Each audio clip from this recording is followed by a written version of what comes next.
So, good morning everyone. Welcome to UPSC परीक्षा. My name is Rohit Kumar. आज Sunday है और आज 24 नवंबर 2024 के द हिंदू के न्यूज़ को हम डिस्कस करेंगे. जैसा कि आप सभी जानते हैं कि चुनाव का माहौल था. महाराष्ट्र और झारखंड में विधानसभा के चुनाव थे और उस विधानसभा के चुनाव में का परिणाम कल घोषित हो चुका था. उसी परिणाम को आज हम यहाँ पर भी डिस्कस करेंगे. चलिए सबसे पहले महाराष्ट्र के चुनाव के परिणाम को हम लोग देखते हैं. महाराष्ट्र में महायुति जो कि एक अलायंस पार्टी थी जिसमें से 288 सीट में से 234 सीट लेकर आई है. महायुति 234 सीट लेकर आई है. वहीं पर अगर हम बात करें महायुति में बीजेपी अकेले 132 सीटों के साथ काफ़ी आगे है. अगर हम बात करें कि ये काफ़ी अनप्रिडिक्टेबल जीत रही है बीजेपी के लिए, भारतीय जनता पार्टी के लिए महाराष्ट्र के अंदर में जो इतनी बड़ी सीट के साथ आई है आपको. उसी प्रकार से दूसरा एक अलायंस था जिसे हम लोग MVA अलायंस के नाम से भी जानते हैं. उस अलायंस MVA का मतलब होता है महा विकास आघाड़ी, जिसने 50 सीट जीते हैं. उसमें कई पार्टियां हैं, NCP, INC Indian national Congress से लेकर SP और इन सभी पार्टियों CPI से लेकर. लेकिन महायुति में बीजेपी 132 सीट के साथ, SHS 57 सीट, वहीं पर NCP अगर हम बात करें नेशनल कांग्रेस पार्टी 41 सीटों के साथ रही है. तो फाइनली फिर से अगर देखेंगे तो महायुति महाराष्ट्र में लौट आई है. अगर महाराष्ट्र में चुनाव जीते और महाराष्ट्र में पूरी तरीके से आप देखेंगे कि अब बीजेपी की ही सरकार होगी, यानी कि अलायंस की सरकार होगी. हालांकि अभी CM को लेकर कोई डिसीजन नहीं है कि यहाँ पर महायुति पार्टी से CM के पद पर कौन बैठेगा, है ना. बहुत सारे ऐसे सीनियर और बहुत सारे ऐसे लीडर्स हैं. अब थोड़ा सा हम लोग झारखंड की तरफ रुख करते हैं. अगर हम झारखंड में देखेंगे तो झारखंड में झारखंड मुक्ति मोर्चा लेड यानी कि इंडिया पार्टी जो है, इंडिया खास करके अलायंस है, ब्लॉक जो है, वो एक बार झारखंड में फिर से सरकार के तौर पर बन गई है. टोटल सीट झारखंड में 81 है. 81 में से 56 जो है 56 इंडिया गठबंधन ने लेकर आया. वहीं पर NDA 24 सीटों में सिमट गई है. अगर हम बात करें कि झारखंड मुक्ति मोर्चा की बात करें तो वो अकेले 81 में से 56 ये इंडिया ब्लॉक ने जीता है. यानी कि झारखंड में इंडिया गठबंधन वाले लोगों की सरकार बनेगी, जिसके चीफ मिनिस्टर हेमंत सोरेन हुआ करते. हेमंत सोरेन ने मीडिया के सामने, जनता के सामने लोगों को धन्यवाद दिया कि फिर से लाने के लिए. जिसमें से जनशक्ति पार्टी की अगर हम झारखंड मुक्ति मोर्चा की अगर हम बात करें तो उसमें से 34 सीट आपको JMM को मिला है. इंडियन नेशनल कांग्रेस को 16 सीट मिला है. वहीं पर RJD को 4 सीट, CPI को 2 सीट मिला है, BJP को 21 सीट, और उसी प्रकार से हम JDU को 1, लोजपा को 1 और बाकी के जितने भी अन्य दल हैं उन सभी को 1-1 सीट मिला है. तो ये तो खबर आपको द हिंदू के मेन फ्रंट पर आप देख सकते हैं, चुनाव से संबंधित है. महाराष्ट्र में बीजेपी की सरकार आ गई है. वहीं पर झारखंड में इंडिया यानी कांग्रेस की सरकार, मतलब झारखंड मुक्ति मोर्चा की सरकार यहाँ पर देखने को मिलेगा. अब हम हमारे UPSC और स्टेट PCS के एग्ज़ाम के पॉइंट ऑफ व्यू से अगर हम इसे देखें तो बेहतर होगा. फाइनेंस डेडलॉक पोस्ट 229 ये हम लोग डायरेक्ट पढ़ेंगे एडिटोरियल में. प्रियंका गांधी जो है वायनाड से एक बार फिर से मेजॉरिटी वोट के साथ जीत गई हैं. हालांकि ये हमारे एग्ज़ाम के पॉइंट ऑफ व्यू से सही नहीं है, तो इसलिए उतना ज़्यादा हम लोग को पढ़ने पर ध्यान देने की आवश्यकता नहीं है. हम चलिए इलेक्शंस का पोल तो हम लोगों ने देख लिया, क्योंकि एग्ज़ाम में यही प्रश्न के तौर पर हो सकता है, पूछेगा कि भाई महाराष्ट्र में किसकी सरकार होगी, वहीं पर झारखंड में किसकी सरकार होगी, जिसका डिटेल की तरीके से हम लोगों ने पढ़ लिया. ज़्यादा इससे पढ़ने की आवश्यकता नहीं, एग्ज़ाम के पॉइंट ऑफ व्यू से इतना ज़्यादा महत्वपूर्ण नहीं होगा. लेकिन हमारा अगर UPSC या स्टेट PCS के पॉइंट ऑफ व्यू की अगर हम बात करें तो यहाँ पर आपको एडिटोरियल सेक्शन पर जाना होगा और एडिटोरियल सेक्शन पे जा कर के हमें मेन एग्ज़ाम के पॉइंट ऑफ व्यू से चीज़ों को पढ़ना होगा। चलिए चलते हैं एडिटोरियल सेक्शन में। अब चलिए हम आ गए हैं एडिटोरियल सेक्शन, और इस एडिटोरियल सेक्शन में आज फ्रीक्वेंसी है और आज का मोस्ट इम्पॉर्टेंट अगर हम एडिटोरियल है जो आपको बोर्ड पर दिख रहा होगा, और वो है how should India tackle diabetes load.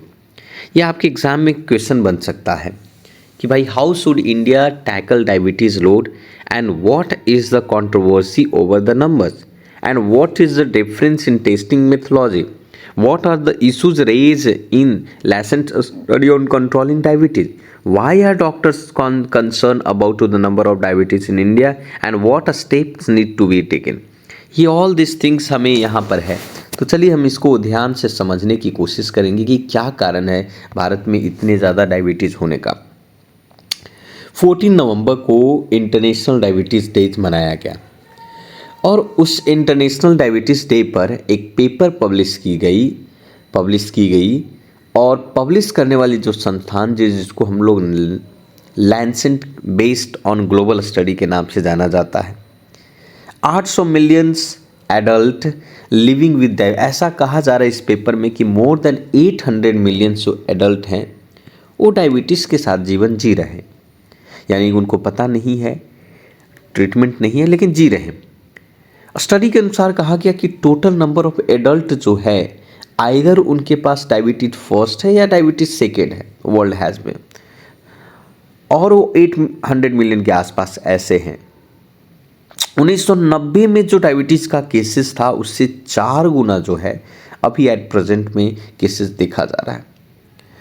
Bharat में कहा जा रहा है कि भारत में 212 मिलियन अकेले भारत में डायबिटीज़ है, और वहीं पर चाइना में 148 मिलियन डायबिटीज़ है। यानी भारत और चाइना मिलाकर के अगर देखा जाए तो करीब करीब 350 मिलियन अकेले इन दोनों देशों में डायबिटीज़ है। मतलब एक बहुत बड़ा ये आंकड़ा है कि इतना बड़ा आपका, हालांकि last scientific country wide estimation Indian council of medical research ने लास्ट टाइम में उसने कहा था कि भाई 100 मिलियन नंबर है, लेकिन उसका 100 मिलियन और इनका आप देख सकते हैं कि भारत का 212 मिलियन, काफ़ी डिफरेंस हो जाता है। अब यहाँ पर हम समझने की कोशिश करेंगे कि क्या स्टेप है। अब यहाँ पर कह सकते हैं कि डायबिटीज़ के पीछे की जो कारण अगर देखें, ब्लड शुगर इसके पीछे के कारण है। लैंसेट स्टडी में कहता है कि जो नॉन कम्युनिकेबल डिजीज फैक्टर हैं, ठीक है, collaboration non communicable disease factor collaborations के द्वारा जो ये लैंसेट स्टडी को कंडक्ट करवाया गया, WHO भी उसमें है, उसने ये डेटा 140 मिलियन पीपल जो 18+ ईयर वाला जो डेटा है ना, वो WHO और इन सभी जगहों से लिया है और 1000 स्टडी डिफरेंट कंट्री का किया उसने। 1990 से 2022 के बीच का जो डायबिटीज़ का प्रेवलेंस आप देख सकते हो ट्रीटमेंट 200 कंट्री के अंदर में, तो यहाँ पर उनको जो इस तरीके के स्टडी में देखने को मिल रहा है जो डेटा, जो काफ़ी अलग डेटा थोड़ा सा है। अब नाउ क्वेश्चन इज़ दैट कि इस समस्या का समाधान कैसे, क्या कारण होगा, क्या करना होगा भोजन में, चीज़ें में, और किस चीज़ों को लेकर के कंसर्न है। तो what are the area of concern, यहाँ पर कहता कि 100 मिलियन और 200 मिलियन, चलो ये तो फैक्ट है, रिमेन इंडिया में ऑलरेडी है पहले से, large number of the people, अभी ट्रीटमेंट होना बाकी है ना। लेकिन ये तो डेटा है, डिफरेंट जगहों से पूछा गया, लेकिन सवाल ये है कि क्या ये डेटा ये सही है या फिर भारत को इन इंडिविजुअल पर कुछ काम करने की ज़रूरत है, इसको लेकर के इस पर चर्चा। अब जैसे कहता है, इसमें कहता है कि लेसेंट पेपर आइडेंटिफाई किया ओबेसिटी और poor diets important driver to rise of type 2 diabetes. बोला क्या कारण है, उसने बोला कि भाई ओबेसिटी का मतलब जो मोटापा है, पुअर डाइट यानी कि हमारे जो खाना भोजन है बहुत उसमें ज़्यादा न्यूट्रिएंट्स नहीं होते, जो मिलता है वो खा लेते हैं हम लोग, है ना। उसके कारण से टाइप 2 डायबिटीज़ होता है। Diabetes rate was I already high या increase more to some of the region में जहाँ पर ओबेसिटी बहुत ज़्यादा प्रिवलेंट है। और 1990 और 2022 तक के बीच का ये दौर कंपेयर में देखा जाए तो हाई इनकम वाले कंट्री हैं जहाँ पर ओबेसिटी बहुत ज़्यादा देखने को मिलता है। जनरली ओबेसिटी और डायबिटीज़ रेट, है ना। अब यहाँ पर देख सकते हो, हालांकि ये भी कहा कि अगर हम writing is one of the well में मेजर माइंडफुल ईटिंग, एक्सरसाइज, ये सारे चीज़ें जो है डायबिटीज़ को कंट्रोल कर सकता, ब्लड शुगर के लेवल को कंट्रोल कर सकता और इस समय से समस्या का समाधान किया जा सकता है। तो इससे रिलेटेड ये है कि भाई भारत में इतना सारा डायबिटीज़ का केसेस कैसे। उसी प्रकार से अभी मैं आप लोगों को एक इन्वायरमेंट से रिलेटेड जो वो है उससे हम लोग चर्चा कर लेते हैं कि why is there is a row over climate finance. चलिए इसके बारे में सेकेंड हम लोग पढ़ लेते हैं। सबसे पहले बात है 29th edition of conference of party हुआ, यानी COP, ठीक है। यूनाइटेड क्लाइमेट कॉन्फ्रेंस के नाम से भी जाना जाता है। यूनाइटेड नेशन क्लाइमेट कॉन्फ्रेंस एक महत्वपूर्ण है, मोस्ट इम्पॉर्टेंट है आपका। 22 नवंबर को इसको शेड्यूल किया गया था। आफ्टर 11 दिन तक लगातार नेगोशिएशन चलता रहा, है ना। कार्बन इमिशंस जिस तरीके से राइज हो रही है उसको एड्रेस करने के लिए इन सभी चीज़ों पर चर्चा होती रही, है ना। और चर्चा होने के बाद जो है उस पर बात, अब सवाल ये है कि चलिए चर्चा तो हो रही, लेकिन इसका COP यानी कि कॉन्फ्रेंस ऑफ पार्टी 29 का सिग्निफिकेंस क्या था। वार्तालाप होता रहा। यहाँ पर ये बात था कि डेवलपिंग जो कंट्री है स्टेट्स दैट की कहा कि at least $1 trillion per year 2025 to 35 तक आपको खर्च करना चाहिए इस इमिशंस के टारगेट को मीट करने के लिए। अब जिस प्रकार से कार्बन इमिशंस हो रहे हैं उस कार्बन इमिशंस को हमें रोकना होगा, तो इसके लिए तो चाहिए ही।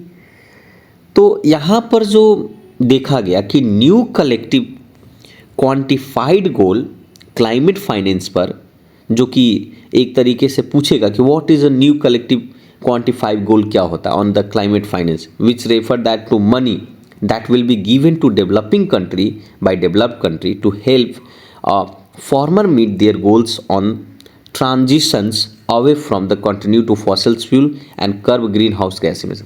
इसका मतलब सिंपल सी बात है, अगर आपसे एग्जाम में पूछेगा कि भाई NCQG है क्या, NCQG जिसे आप न्यू कलेक्टिव क्वांटिफाइड गोल्स कहते हैं। अब डेवलप्ड कंट्री तो डेवलप्ड हो गए, अब उन्होंने बहुत ज़्यादा फॉसिल्स फ्यूल्स यूज़ किया और जिसके कारण से आज जो है वो डेवलप्ड कंट्री है। अब बारी है कि डेवलपिंग कंट्री फ्यूल यूज करे अपना फॉसिल्स फ्यूल्स और अपने कंट्री को डेवलप बनाए। लेकिन अगर फिर से डेवलपिंग कंट्री भी सेम काम करेगी तो कार्बन इमिशन बहुत ज़्यादा होगा। तो कार्बन इमिशन बहुत ज़्यादा होगा तो जाहिर सी बात है ग्लोबल वार्मिंग टू मच होगी और पूरी दुनिया इससे परेशान होगी। इससे पूरी दुनिया में अगर देख सकते हो कि ग्लोबल वार्मिंग के कारण आइलैंड्स से जितने भी आइसबर्ग्स हैं ये सब सारे मेल्ट होने लगेंगे, वाटर लेवल बढ़ेगा, फ्लड्स आएंगे, है ना, लोग मरेंगे। तो इसमें एक फंड पैसा कहा जाता है, डेवलप्ड कंट्री कहती है कि आप ऐसा करो, आप ये मत करो, मैं आप लोगों को फाइनेंशियली सपोर्ट कर रहा हूँ, आप ग्रीन हाउसेस गैसेस इमिशन के जगह पर आप रिन्यूएबल्स एनर्जी का प्रयोग करो। अब ये लोग कहते हैं कि भाई रिन्यूएबल्स एनर्जी का हम प्रयोग तो कर सकते हैं पर हमारे पास इतने पैसे नहीं हैं, आप सपोर्ट करो। वही सपोर्ट के लिए डेवलप्ड कंट्री जो है NCQG के तहत उनको क्या देगा, पैसे देगा।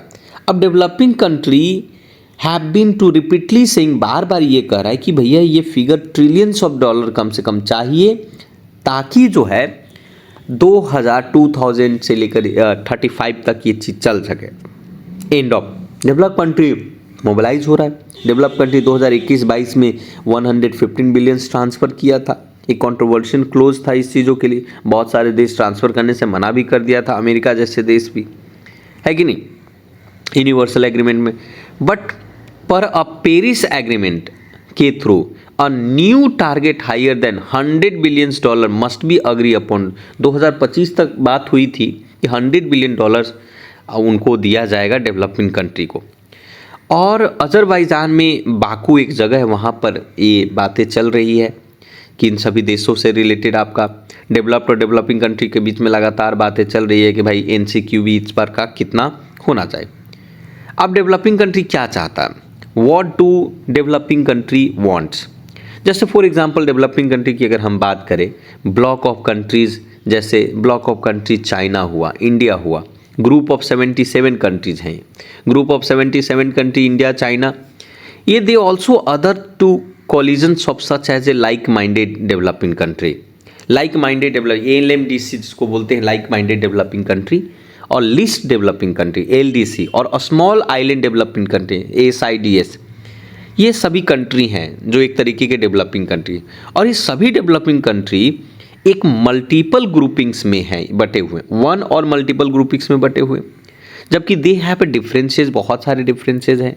दे बहुत सारे ऐसे पॉइंट्स पर अग्री भी करते हैं और डिसअग्री भी करते हैं आपका।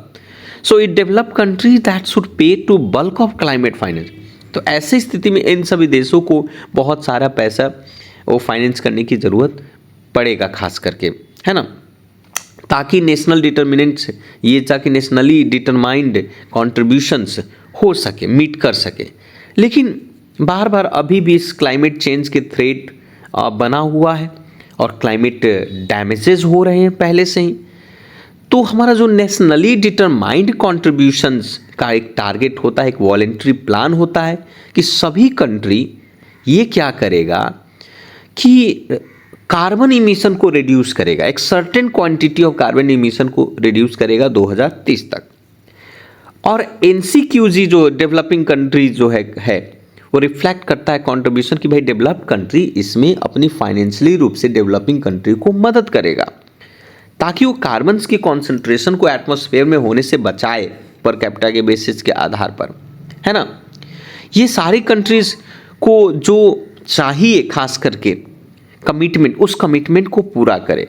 हमारा टारगेट है कि भाई हर साल 2% तक, है ना। इस साल भी लेटेस्ट साइंटिफिक असेसमेंट रहा कि कार्बन इमिशन इंक्रीज हुआ है 2023 में 0.8% के साथ। अब यहाँ पर डेवलप कंट्री क्या कहता है, डेवलप कंट्री कहता है कि ठीक है, डेवलप कंट्री कहता है कि यूरोपियन यूनियन के द्वारा जो डेवलप कंट्री ने कहा कि दिस डिमांड्स आर अनरीजनेबल। आप कह रहे हैं कि इतना 1.3 ट्रिलियन पर ईयर बाय 2035 तक आप दो, ये डिमांड सही नहीं।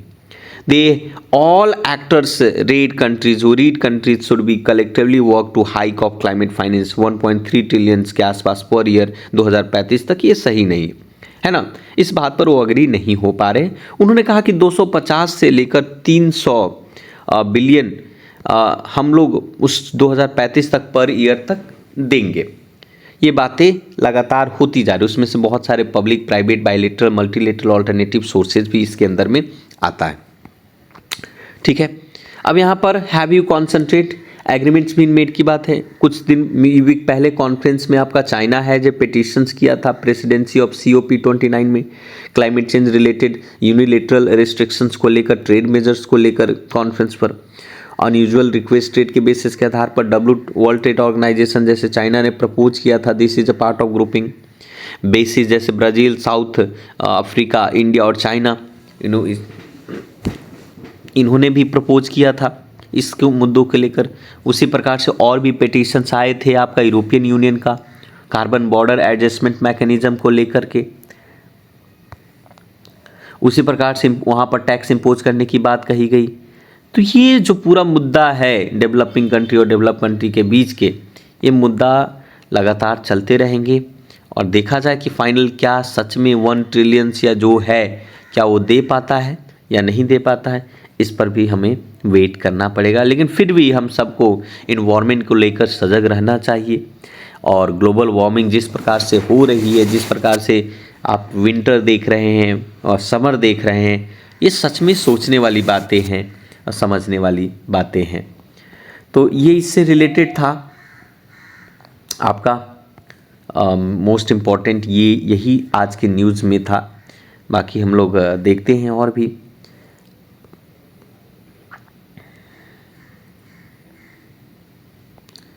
अब यहाँ पर एक और भी न्यूज़ है, ये साइंस से रिलेटेड है आपका।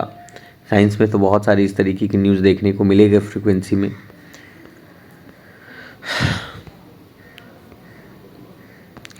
इतनी खास कोई न्यूज़ मुझे दिख नहीं रहा है ताकि मैं इसमें आप यहाँ पर देख सकते हैं। हाँ, एक न्यूज़ है यहाँ से, Indian coffee planters expect price to remain high for 4-5 year. Coffee price will remain high. कहा जाता है कि भाई लगातार 2 साल से अगर देखा जाए तो लगातार coffee price will remain high है in the term of at least up to next 2 year as a production of commodity, है ना। अकॉर्डिंग टू हिम, इनके अनुसार से ग्लोबल कॉफ़ी स्टॉक है रिड्यूस है। बहुत सारी ऐसी पहले आपको कौन सी कंट्री है जो ज़्यादातर कॉफ़ी प्रोड्यूस करती है, वो है ब्राज़ील, मैक्सिको, कोलंबिया, वियतनाम, है ना। वहाँ पर कॉफ़ी का प्रोडक्शन दिन पर दिन डिक्लाइन देखने को मिला है, जिसके कारण से इसकी कॉफ़ी का प्राइस बढ़ता जा रहा है। उसी प्रकार से इंडियन में अरबिया कॉफ़ी प्रोडक्शन को 50% के साथ ड्रॉप हुआ है, यानी उसको डिक्लाइन हुआ है ड्यू टू फ्लड और ड्रॉट के कारण से, यानी प्रोडक्शन में कमी आई है खास करके। फिर उसी प्रकार से आप कह सकते हैं कि भाई बहुत सारे ऐसे हैं कि अगर इस तरीके से रहा तो कॉफ़ी का प्राइस तो बहुत तेज़ी से बढ़ेगा। अब जैसे भारत की अगर हम बात करें तो भारत में कर्नाटका सबसे ज़्यादा लार्जेस्ट कॉफ़ी का प्रोड्यूसर है आपका, और अकॉर्डिंग टू 70% भारत देश की जो कॉफ़ी अकेले कर्नाटका में होती है 3.5 लाख टन के आसपास आपका। तो प्लांटर्स की फैटर्निटी जनरली अगर देखा जाए तो प्राइस को लेकर काफ़ी है कि भाई प्राइस दिन पर दिन, है ना। अब domestic coffee price mainly those is widely grown variety of the robusta जो है ना। रोबस्टा एक तरीके से कह सकते हैं इसका मूवमेंट में, तो ये हो सकता है इससे रिलेटेड, कोई खास नहीं है। उसी प्रकार से और भी, तो ये है मोस्ट इम्पॉर्टेंट। इससे ज़्यादा और कुछ पढ़ने की ज़रूरत नहीं। फिलीपींस ये सब आपके एग्ज़ाम में नहीं आते हैं। कहने वाली बातें हैं कि 4-5 ज़बरदस्ती को अगर मैंने पढ़ा भी दिया तो कोई काम की नहीं है। तो इतना ही आज के लिए, मिलते हैं अगले वीडियो में। बाकी इस वीडियो को शेयर करें, चैनल को नए हैं तो सब्सक्राइब करें, बेल आइकन को प्रेस करें ताकि नोटिफिकेशन आपको मिल जाए। थैंक यू वेरी मच, धन्यवाद, जय हिंद, जय भारत।